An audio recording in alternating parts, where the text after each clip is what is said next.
प्रदेश के मुख्यमंत्री डॉक्टर मोहन यादव सोमवार को इंदौर के कमला नेहरू प्राणी संग्रहालय यानी चिड़ियाघर पहुंचे, जहां उन्होंने पक्षी विहार का दौरा किया। साथ ही विभिन्न प्रजातियों के पक्षियों को अनाज के दाने भी खिलाए। साथ ही कर्नाटक से ले गए जंगली भैंसे के 2 जोड़े यानी बायसन का भी निरीक्षण किया। उन्होंने इंदौर महापौर विधायक महेंद्र आइडिया, गोलू शुक्ला सहित अन्य कई भाजपा नेताओं के साथ चिड़ियाघर परिसर का दौरा किया। इस दौरान उन्होंने पक्षी विहार में जाकर विभिन्न प्रकार की चिड़िया और तोते भी देखे।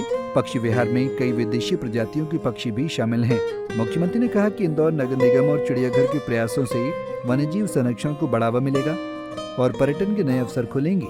ऐसे में सभी प्रकार के हमारे वन्य जीवों के बारे में प्रदेश के अंदर फॉरेस्ट के माध्यम से हमने प्रयास किया कि वो सारे जीव और वो प्राणी दिखाई दे, जिसके कारण से हमारी भारतीय ये परंपरा और समृद्ध हो।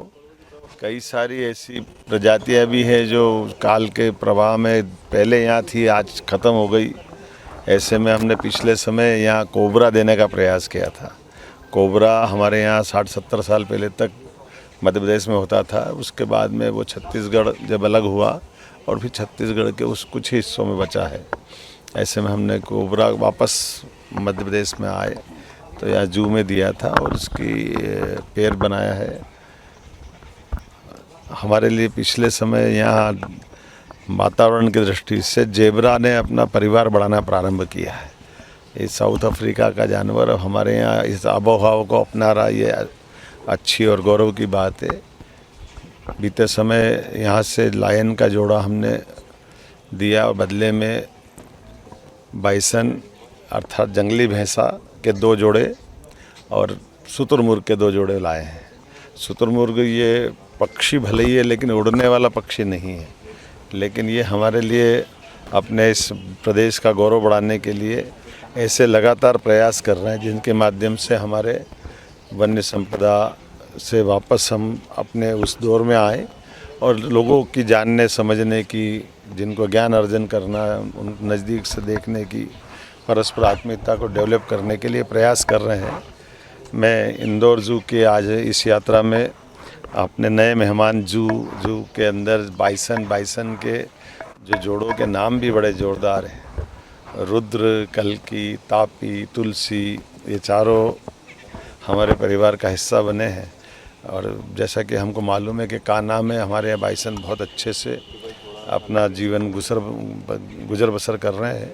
आने वाले समय में धीरे धीरे करके बाकी अभयारण्य में भी हम पहुँचाएँगे। चीता तो एशिया में पहली बार हमारे मध्य प्रदेश में सफलतापूर्वक परिवार भी बढ़ा रहा है और श्योपुर के बाद अब गांधी सागर में भी हमने उनको छोड़ा है।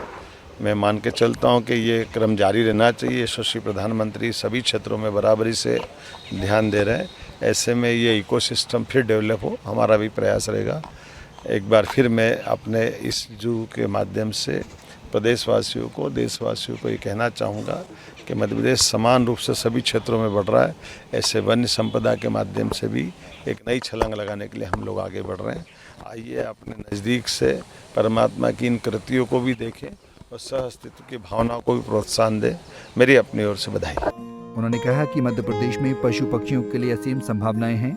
जहाँ को नामीबिया से ले गए चीते अपनी प्रजाति बढ़ा रहे हैं, वहीं दूसरी ओर इंदौर नगर निगम और चिड़ियाघर के प्रयासों से लाए गए बाइसन और ऑस्ट्रिच भी यहाँ के वातावरण के हिसाब से मध्य प्रदेश को रहने लायक जगह बना रहे हैं। मध्य प्रदेश में पशु पक्षियों के लिए असीम संभावनाएं हैं, जिससे आने वाले समय में प्रदेश के पर्यटन को बढ़ावा मिलेगा। पंजाब केसरी टीवी के लिए सचिन बहरानी की रिपोर्ट।